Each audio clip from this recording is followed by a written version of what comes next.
Okay बच्चों, तो सबसे पहले आपको बहुत बहुत बधाई। जिस तरह से आपने जोश के साथ भाग लिया है अपने अपनी कैटेगरी में, थर्ड ग्रेड में, सेकंड ग्रेड में और फर्स्ट ग्रेड में, अलग अलग टेस्ट सीरीज में। पहला टेस्ट बहुत ही शानदार रहा और कुछ बहुत बढ़िया सितारे हमारे साथ बच्चे जुड़े जिन्होंने रैंक भी पाई है। बच्चों, मैं यहाँ पे रैंक का उल्लेख नहीं करूंगा, एक नाम जरूर मेरे याद आ रहा है, सभी। लेकिन मैं यूट्यूब चैनल पे इसके बाद जब सॉल्यूशन डालूंगा तो यूट्यूब चैनल पे आप अपना नाम जरूर देखना। टॉप 3 रैंकर्स या टॉप 5 रैंकर्स में आप हो तो आप चैनल पे, यूट्यूब चैनल मेरा जो है उस पर, साइकोलॉजी शॉक पारी, उस पर जरूर आना। ओके। दूसरी बात, जो बच्चे जिन्होंने अभी तक टेस्ट सीरीज नहीं ली है, मैं आपको बता दूं टेस्ट सीरीज आपके लिए इतनी इंपॉर्टेंट रहेगी कि मजा आ जाएगा आपको। कोई भी चीज ऐसी रहेगी नहीं जो आपको आएगी नहीं। चलिए तो शुरू करते हैं पहली टेस्ट सीरीज का पहला सॉल्यूशन। देखो पहला ही प्रश्न। अच्छा, एक चीज मैं आपको और बता दूं, जैसे पहला टॉपिक अपना है मनोविज्ञान, शिक्षा मनोविज्ञान, अर्थ क्षेत्र प्रकृति कार्य। तो इसमें ऐसे ऐसे प्रश्न है टू दी पॉइंट। तो पहले अपन आज जैसे 30 प्रश्न हमने लिए, आपने किए टेस्ट में, है ना, कमाल के थे। अब इसी के आज जो आप टेस्ट दोगे उसमें पीवाई क्यूज, यानी इसी टॉपिक से अब तक जितने प्रश्न आए first grade, second grade, third grade, जहां भी महत्वपूर्ण जगह है, उन पीवाई क्यूज को हम ले रहे हैं। तो एकदम चीजें आपकी क्लियर हो जाएंगी। आप देखना एक एक प्रश्न आप यूं कर पाओगे। चलिए, पहला प्रश्न है, शिक्षा मनोविज्ञान के संबंध में कौन सा कथन सर्वाधिक उपयुक्त है? यह अनुप्रयोगात्मक प्रकृति के साथ धनात्मक विज्ञान है, यह अमनोवैज्ञानिक प्रकृति के साथ सामाजिक विज्ञान है, यह अनुप्रयोगिक एवं नियामक विज्ञान है, यह भविष्य कथन के साथ एक नियामक विज्ञान है। तो थोड़ा सा 2 मिनट के लिए सुन लो बच्चों, दो तीन बातें आती है शिक्षा मनोविज्ञान के बारे में। एक शब्द आता है नियामक। कौन सा शब्द आता है? नियामक, जिसको बोलते हैं नॉर्मेटिव। कई बार ये इंग्लिश में नॉर्मेटिव परीक्षा में आया हुआ है, नियामक या नॉर्मेटिव।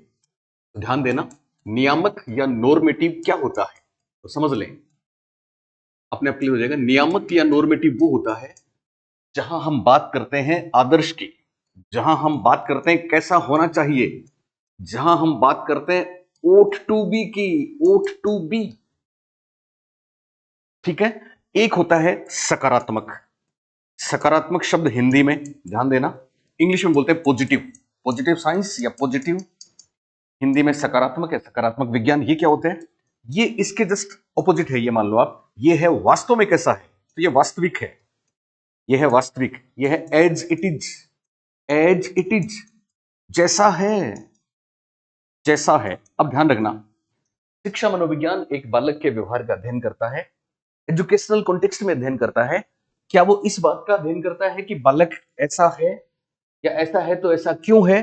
तो कई बार एक सवाल आता है, क्या है, क्या शिक्षा मनोविज्ञान क्या है का अध्ययन करता है? जवाब है यस। पर ये ऐसा क्यों है, क्या इसका भी अध्ययन करता है? जवाब है यस। तो क्या है और क्यों है, या वास्तव में कैसा है, एज इट इज है, उसका अध्ययन करने वाली शाखा कहलाती है सकारात्मक शाखा। क्या कहलाती है? सकारात्मक शाखा या पॉजिटिव। तो इस हिसाब से शिक्षा मनोविज्ञान सकारात्मक विज्ञान है या पॉजिटिव साइंस है। क्यों है? क्योंकि ये वास्तव में जो है उसी का अध्ययन करता है, क्या है और ये ऐसा क्यों है, विश्लेषण भी करता है, इसका अध्ययन करता है। पर ये इसका अध्ययन नहीं करता कि बच्चे को कैसा हो जाना चाहिए, ओट टू बी की बात नहीं करता, आदर्श की बात नहीं करता। इसलिए शिक्षा मनोविज्ञान नियामक विज्ञान कभी नहीं होता।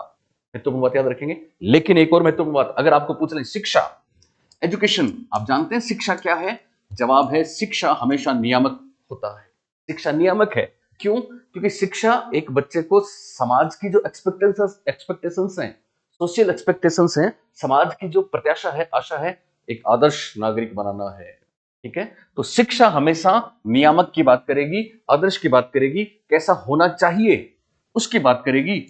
लेकिन शिक्षा मनोविज्ञान उसकी बात नहीं करता, वो तो कैसा है उसकी बात करता है। इसलिए शिक्षा मनोविज्ञान सकारात्मक विज्ञान है और शिक्षा नियामक विज्ञान है। लेकिन क्या शिक्षा मनोविज्ञान नियामक विज्ञान है? जवाब है नहीं। एक और टर्म आती है प्राकृतिक विज्ञान। प्राकृतिक विज्ञान होता है वो जिसमें फिजिकल वर्ल्ड की बात करते हैं। तो क्या शिक्षा मनोविज्ञान में फिजिकल वर्ल्ड की बात की जाती है? जवाब है नहीं। बायोलॉजी में फिजिकल वर्ल्ड की बात की जाती है, फिजिक्स में की जाती है। तो फिजिक्स और बायोलॉजी की तरह शिक्षा मनोविज्ञान, भौतिकी की तरह शिक्षा मनोविज्ञान, जीव विज्ञान की तरह शिक्षा मनोविज्ञान प्राकृतिक विज्ञान नहीं है, नेचुरल साइंस नहीं है। एक और शब्द आता है विशुद्ध विज्ञान। विशुद्ध विज्ञान वो है जिसमें नियम हमेशा एक जैसे रहते हैं, शाश्वत रहते हैं, कभी नहीं बदलते, जैसे कि केमिस्ट्री, जैसे कि फिजिक्स। तो विशुद्ध विज्ञान, जिसको इंग्लिश में बोलते हैं अप्रोक्सीमेट अब्सोल्यूट साइंस। तो शिक्षा मनोविज्ञान अब्सोल्यूट साइंस भी नहीं है, विशुद्ध विज्ञान भी नहीं है। क्यों नहीं है? क्योंकि शिक्षा मनोविज्ञान ह्यूमन बिहेवियर के बारे में है, ह्यूमन को डील करता है। इसलिए वो तो पल में मासा, पल में रत्ती, पता है ना आपको, डायनेमिक है उसका व्यवहार। इसलिए शिक्षा मनोविज्ञान में मनुष्य के व्यवहार के जो नियम है वो हमेशा शाश्वत नहीं रहते। तो बहुत महत्वपूर्ण बात मैंने आपको बता दी। क्या शिक्षा मनोविज्ञान विशुद्ध विज्ञान है? जवाब है नहीं। फिजिक्स और केमिस्ट्री की तरह नहीं है। क्या शिक्षा मनोविज्ञान प्राकृतिक विज्ञान है? जवाब है नहीं। बायोलॉजी और फिजिक्स की तरह ये फिजिकल वर्ल्ड का अध्ययन नहीं करता। तीसरा, क्या शिक्षा मनोविज्ञान नियामक विज्ञान है? जवाब है नहीं, क्योंकि ये आदर्शों की बात नहीं करता, कैसा होना चाहिए उसकी बात नहीं करता। क्या शिक्षा मनोविज्ञान सकारात्मक विज्ञान है? जवाब है यस, क्योंकि ये क्या है तथा क्यों है की बात करता है, एज इट इज की बात करता है। शिक्षा मनोविज्ञान क्या अनुप्रयुक्त विज्ञान है? जवाब है यस, अप्लाइड है, क्योंकि ये रियल वर्ल्ड की सिचुएशंस में चीजों को अप्लाई करने की बात करता है। शिक्षा मनोविज्ञान सैद्धांतिक विज्ञान है कि व्यवहारिक? तो जवाब आएगा व्यवहारिक विज्ञान है, क्योंकि ये नियमों को लागू करता है, बनाता नहीं है। कितनी शानदार बात मैंने आपको बताई है, इसमें एक पर्सन गारंटी से आता है। तो पहला ऑप्शन देखिए, चौथा ऑप्शन देखिए, भविष्य कथन करता है शिक्षा मनोविज्ञान? बिल्कुल करता है, पर क्या एक नियामक विज्ञान है? जवाब है नहीं है, इसलिए चौथा ऑप्शन गलत हो गया। तीसरे में अनुप्रयोगिक तो है पर नियामक नहीं है, इसलिए जिस ऑप्शन में आधा गलत है वो पूरा गलत होता है, पता है ना आपको, तो ये भी गलत हो गया।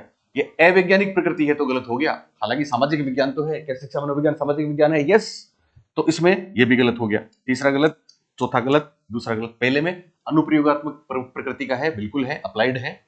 क्या सकारात्मक, सकारात्मक को धनात्मक भी बोलते हैं, है ना? क्या ये धनात्मक विज्ञान है? जवाब है यस। इसका मतलब पहला ऑप्शन राइट है। जिस भी बच्चे ने पहला ऑप्शन किया है उसको थम्स अप। दूसरा प्रश्न, शिक्षा मनोविज्ञान के संदर्भ में इनमें से कौन सा कारक अधिगम प्रक्रिया से संबंधित नहीं है? एक बहुत शानदार बात मैं आपको बता दूं, शिक्षा मनोविज्ञान का जो नाभिकीय क्षेत्र है, केंद्रीय क्षेत्र है, उस पर जरूर प्रश्न आता है। उसके 6 पार्ट हैं। पहला है छात्र, अधिगमकर्ता, लर्नर।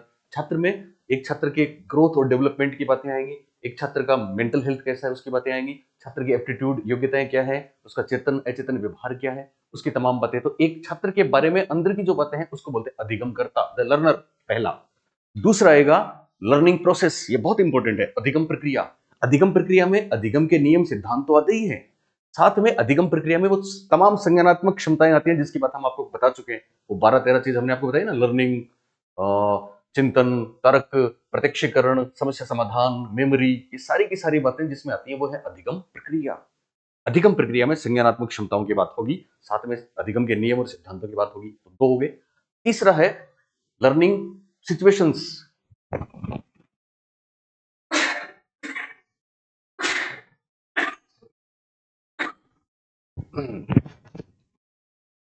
ठीक आ गई। तीसरा है लर्निंग प्रोसेस। लर्निंग पहला था लर्नर, दूसरा लर्निंग प्रोसेस, तीसरा लर्निंग सिचुएशंस, तीसरा है अधिगम परिस्थिति। अधिगम करता, अधिगम प्रक्रिया 2 बता दिए। अधिगम परिस्थिति में कक्षा कक्ष में जो होता है, क्लासरूम में जो भी तकनीकें होती हैं, जो भी ग्रुप डायनेमिक्स की बात होती है, जो भी क्लासरूम कक्षा का वातावरण जो भी होता है ना, वो अधिगम परिस्थिति में आता है। अधिगम परिस्थिति की एक और खास बात है कि कभी परीक्षा में ऐसी बात आए कि आपको समझ में नहीं आए कि ये कहाँ हो सकती है, तो वो अधिगम परिस्थिति में हो सकती है। चौथी बात है आपकी शिक्षण, शिक्षण परिस्थिति। शिक्षण परिस्थिति भी कह सकते हैं, शिक्षण प्रक्रिया भी कह सकते हैं। तो शिक्षण प्रक्रिया में, शिक्षण परिस्थिति में एक अध्यापक बच्चों का लेवल क्या है इसका ध्यान रखेगा, और उस लेवल के हिसाब से कौन सी सहायक सामग्री का प्रयोग करेगा इसका ध्यान रखेगा। पांचवी है निष्पादन का मूल्यांकन। निष्पादन के मूल्यांकन में किस तरह से परीक्षाएं लेंगे, और कैसे कुछ बच्चे कुसमझित रह गए, कमजोर रह गए, तो उनको एक्स्ट्रा कैसे क्लासेस लेंगे, और डायग्नोस्टिक से लेके सारी चीजें इसमें आती हैं। और छठा है अध्यापक शिक्षक। शिक्षक में एक शिक्षक का एटीट्यूड क्या है, उसका व्यवहार क्या है, उसकी योग्यता क्या है, इसका जिक्र होता है। और बहुत बार ऐसा होता है परीक्षाओं में कि शिक्षक अलग से दिया नहीं जाता, तो हम शिक्षक को मान लेंगे, किसमें मान लेंगे, अधिगम परिस्थितियों में। ये भी महत्वपूर्ण बात है। तो यहां देखिए, इनमें से कौन सा कारक अधिगम प्रक्रिया, अधिगम प्रक्रिया मैंने आपको बताई 2 नंबर वाली, जिसमें संज्ञानात्मक क्षमताएं होती है, अधिगम के नियम सिद्धांत होते हैं। तो प्रत्यक्षीकरण और चिंतन क्या अधिगम प्रक्रिया में होगा? संज्ञानात्मक प्रक्रिया है, बिल्कुल है। लिखना, बातचीत करना, क्या संज्ञानात्मक प्रक्रिया में होगा? बिल्कुल होगा। विकासात्मक विशेषताएं, बच्चों विकासात्मक विशेषताएं तो एक बालक की ग्रोथ और डेवलपमेंट की बातें हैं जो कि द लर्नर में आएंगी। ये अधिगम करता जो पहला बिंदु है उसमें आएगा। इतना महत्वपूर्ण ये टॉपिक है, मैं आपको बता दूं, जिसमें गारंटी से प्रश्न आएंगे, इसलिए अधिगम करता में ये आएगा।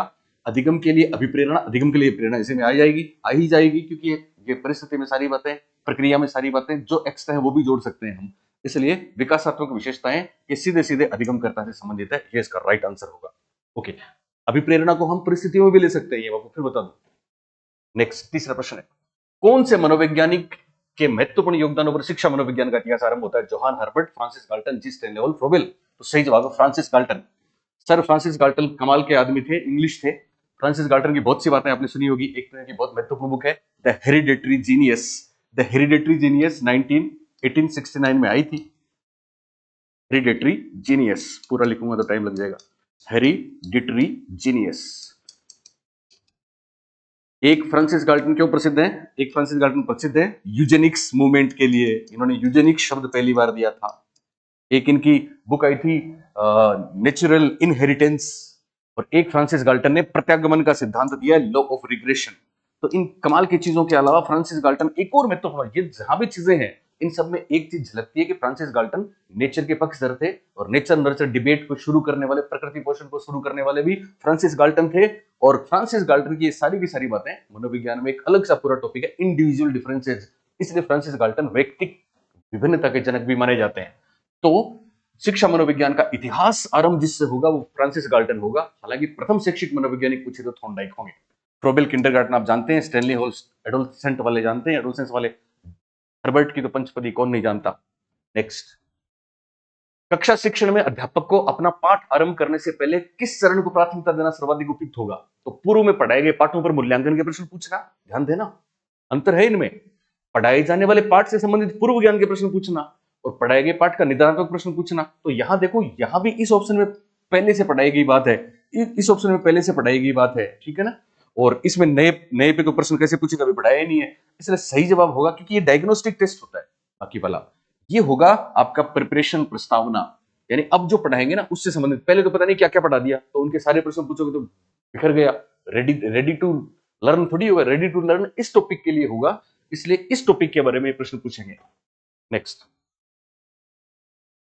कौन सा कथन शिक्षा मनोविज्ञान की दृष्टि से, शिक्षा और मनोविज्ञान दो चीजें हो गई, एक शिक्षा दूसरा मनोविज्ञान, इन दोनों में क्या इंटर रिलेशन है उसकी, उसको नहीं दर्शाता।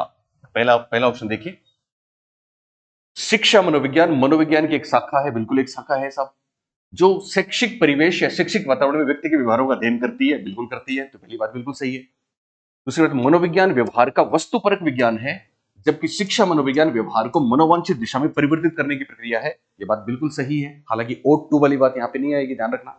तीसरा, शिक्षा मनोविज्ञान के अंतर्गत सामान्य और असामान्य मनोविज्ञान, यह प्रश्न जाने कितनी बार परीक्षा में आ चुका है, आएगा। बहुत बार हम गलती करते हैं, असामान्य मनोविज्ञान में मानसिक स्वास्थ्य की बात होती है, वो हम फर्स्ट ग्रेड में पढ़ते हैं, लेकिन असामान्य मनोविज्ञान में वास्तव में मेंटल डिसऑर्डर्स की बात होती है, जो कि शिक्षा मनोविज्ञान का एक पार्ट नहीं है।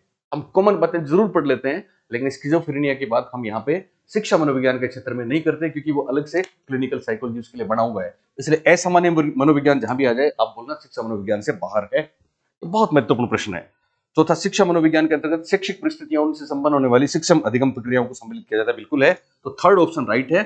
थर्ड ऑप्शन हमेशा याद रखना, परीक्षा में यह बात पूछी जाएगी आपको, और ध्यान रखने वाली बात है, की पॉइंट है, असामान्य मनोविज्ञान शिक्षा मनोविज्ञान में नहीं होता। नेक्स्ट, इनमें कौन सा कथन शिक्षा मनोविज्ञान के बारे में सही नहीं है? फिर नहीं बताना आपको। इसका संबंध शिक्षा के क्या और क्यों से है? देखिए, क्या और क्यों वाली बात है, बिल्कुल है, क्योंकि ये सकारात्मक है, पॉजिटिव साइंस है, इसलिए क्या और क्यों की क्या होना चाहिए की बात नहीं करता, इसकी करता है। दूसरा, ये शैक्षिक वातावरण में एक व्यक्ति के व्यवहार के अध्ययन के लिए वैज्ञानिक विधियों का प्रयोग करता है, क्या करता है? बिल्कुल करता है। शिक्षक शिक्षार्थी और शिक्षण अधिगम परिस्थितियों से संबंधित है, बिल्कुल है। चौथा, यह एक पूर्ण विज्ञान नहीं है, ध्यान देना, वो जब ऑप्शंस लगते हैं ना, ऑब्जेक्शंस लगते हैं, जब परीक्षा में प्रश्न आते हैं तो कमाल होता है। इसको पूर्ण विज्ञान नहीं माना, यह बात गलत है, क्योंकि वास्तव में शिक्षा मनोविज्ञान तो पूर्ण विज्ञान है, इसलिए चौथा ऑप्शन गलत है। आप बोलेंगे साहब विज्ञान पूर्ण विज्ञान कैसे है? तो शिक्षा मनोविज्ञान में वो तमाम चीजें होती हैं, तमाम उन विधियों का प्रयोग किया जाता है जो साइंटिफिक मेथड जिनको बोलते हैं, जैसे ऑब्जर्वेशन करते हैं, जैसे डेटा एनालिसिस करते हैं, जैसे कंक्लूजन ड्रा करते हैं, जैसे एक्सपेरिमेंट्स करते हैं। तो ये सारी चीजें ही तो वैज्ञानिक बनाती है किसी विषय को, तो अपूर्ण कभी नहीं होता। शिक्षा मनोविज्ञान पूर्ण वैज्ञानिक विषय है, साइंटिफिक है, इसलिए चौथा ऑप्शन राइट है, जो गलत है। सातवां,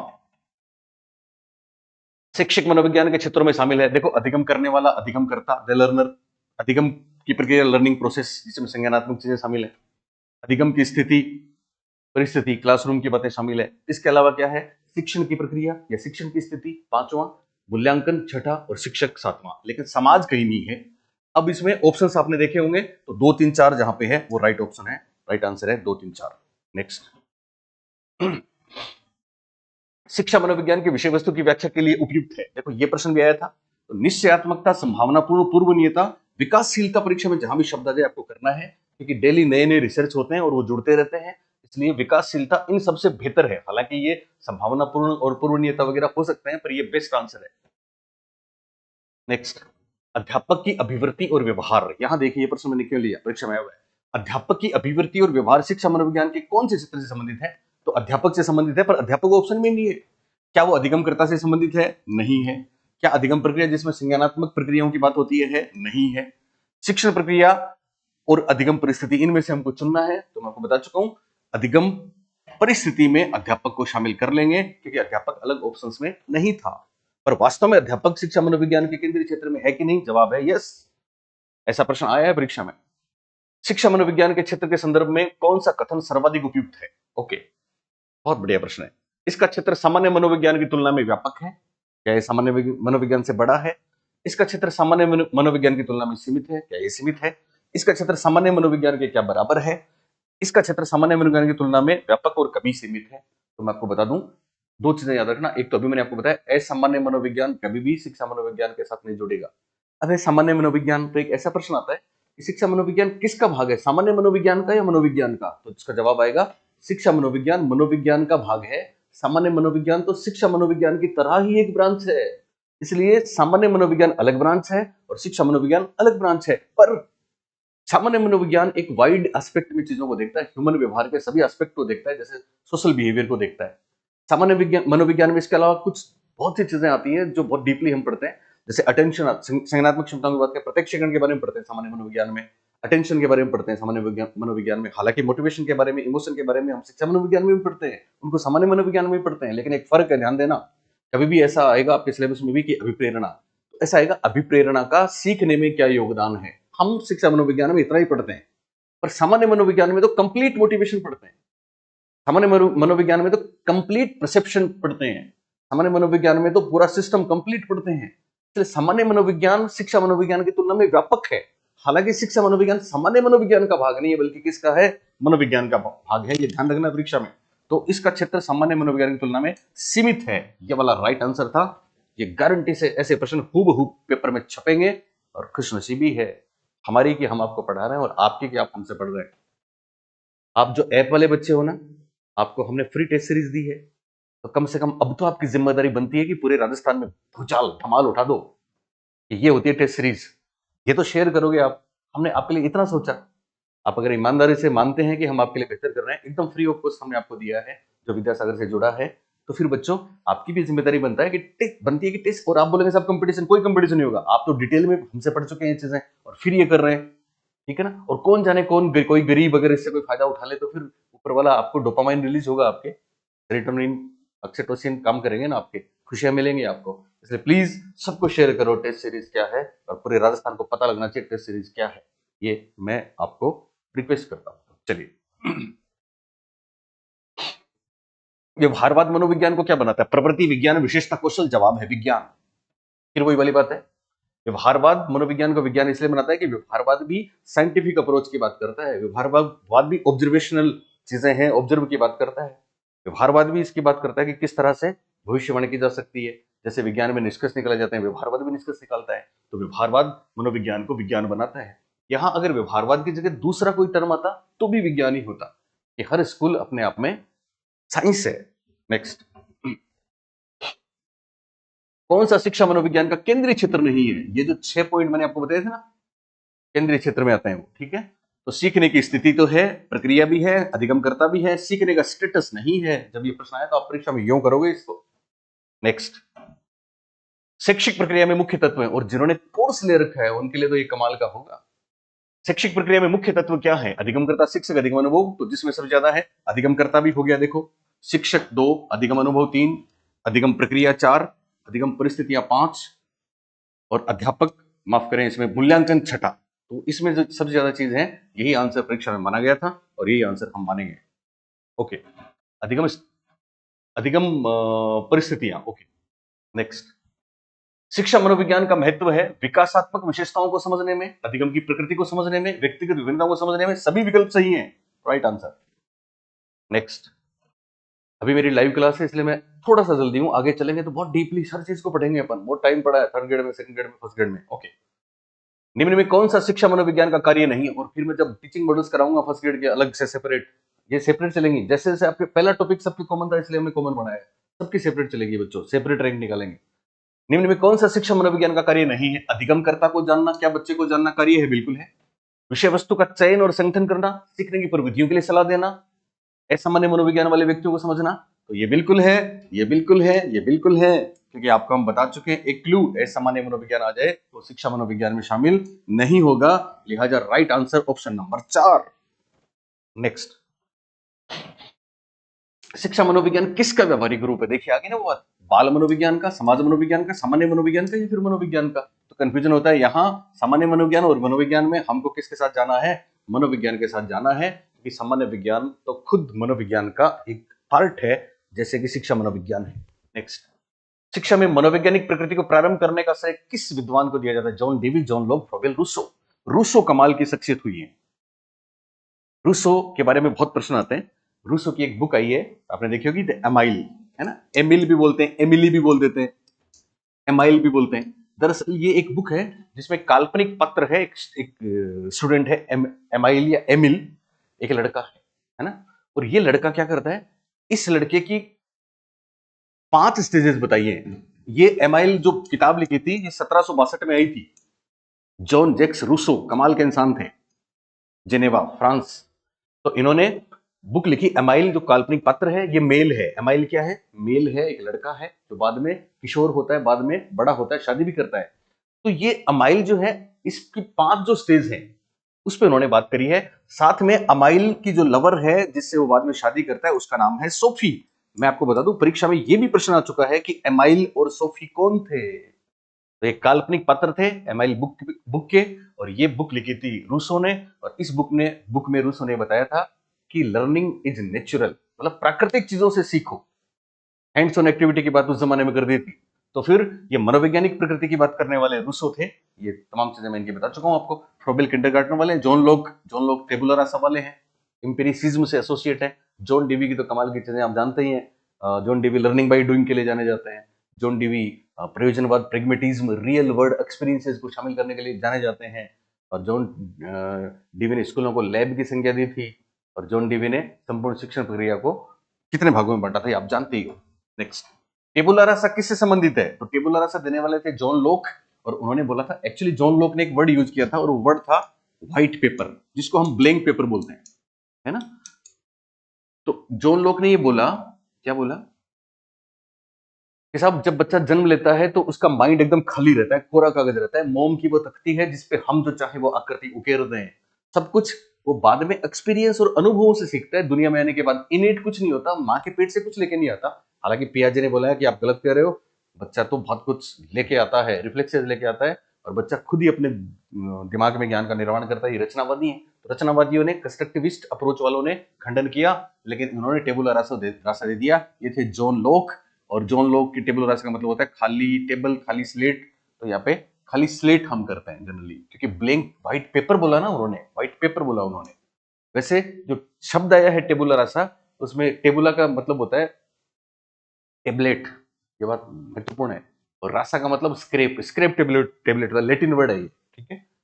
चलिए, निम्नलिखित में से कौन से मनोवैज्ञानिक प्रकार्यवाद से संबंधित नहीं है? तो 3 लोगों ने प्रकार्यवाद में महत्वपूर्ण काम किया था। किसने किया था? विलियम जेम्स ने किया था, जॉन डीवी ने किया था, जेम्स आर एंजल ने किया था, एक चौथा नाम हार्वे कार है, बाद में थोंडाइक भी मिल गए थे।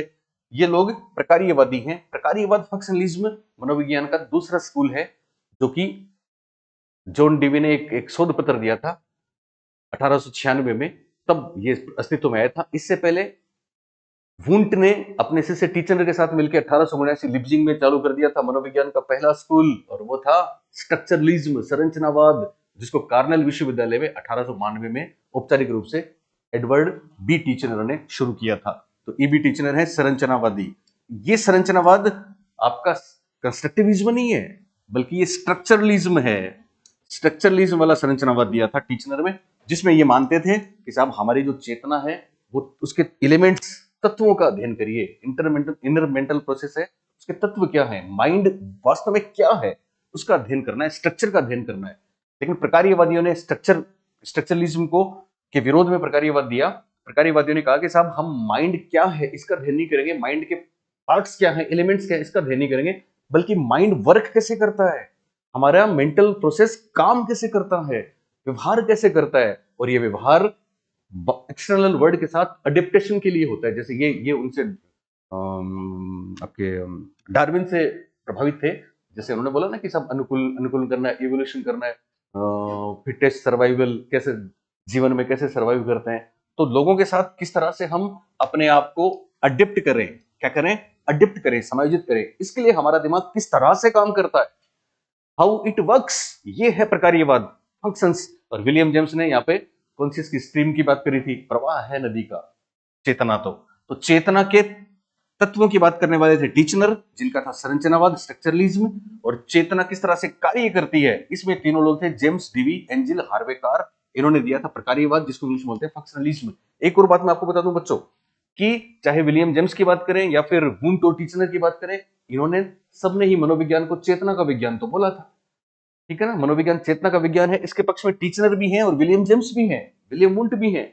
लेकिन खास बात, टीचनर और विलियम जेम्स ने एक विधि दी थी, और वो थी अंतर्दर्शन विधि, खुद का खुद ही ऑब्जर्वेशन करना, खुद ही समझना, आपको क्या फील हो रहा है ये खुद ही समझो।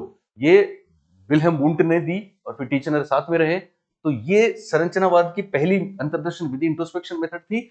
इस विधि को, इंट्रोस्पेक्शन विधि को नकार दिया था व्यवहारवादी विलियम जेम्स ने, और उन्होंने कहा कि साहब ये सब्जेक्टिव है, आपको कैसा फील होता है, मेरे को कैसा फील होता है, अलग अलग होता है, इसलिए ये कोई विधि नहीं हो सकती। वास्तव में ऑब्जर्वेशन महत्वपूर्ण है। इसलिए विलियम जेम्स का जो ऑब्जर्वेशन है वो बाद में व्यवहारवाद बन गया था। तो व्यवहारवाद और प्रकार्यवाद में एक बात समान है, और वो क्या है, वो है ऑब्जर्वेशन मेथड। और व्यवहारवाद और संरचनावाद में एक बात समान है, और वो क्या है, वो है मनोविज्ञान चेतना का विज्ञान। व्यवहारवाद और संरचनावाद में एक बात अलग है, वो क्या है, संरचनावाद इंट्रोस्पेक्शन की बात करता है और व्यवहारवाद ऑब्जर्वेशन की बात करता है। माफ करें, आपके व्यवहारवाद भी करता है और प्रकार्यवाद ऑब्जर्वेशन की बात करता है। लेकिन प्रकार्यवाद व्यवहारवाद में ऑब्जर्वेशन समानता है, लेकिन प्रकार्यवाद और व्यवहारवाद में अंतर क्या है, तो ध्यान देना बच्चों, व्यवहारवाद इनर मेंटल प्रोसेस की बात नहीं करता, जबकि प्रकार्यवाद इनर मेंटल प्रोसेस की बात करता है। अभी तो व्यवहारवाद में ब्लैक बॉक्स वाली बात आती है ना। चलिए, तो इसमें सही जवाब था, कौन नहीं है, टीचनर नहीं है, ये तो संरचनावादी हैं, इंट्रोस्पेक्शन वाले हैं।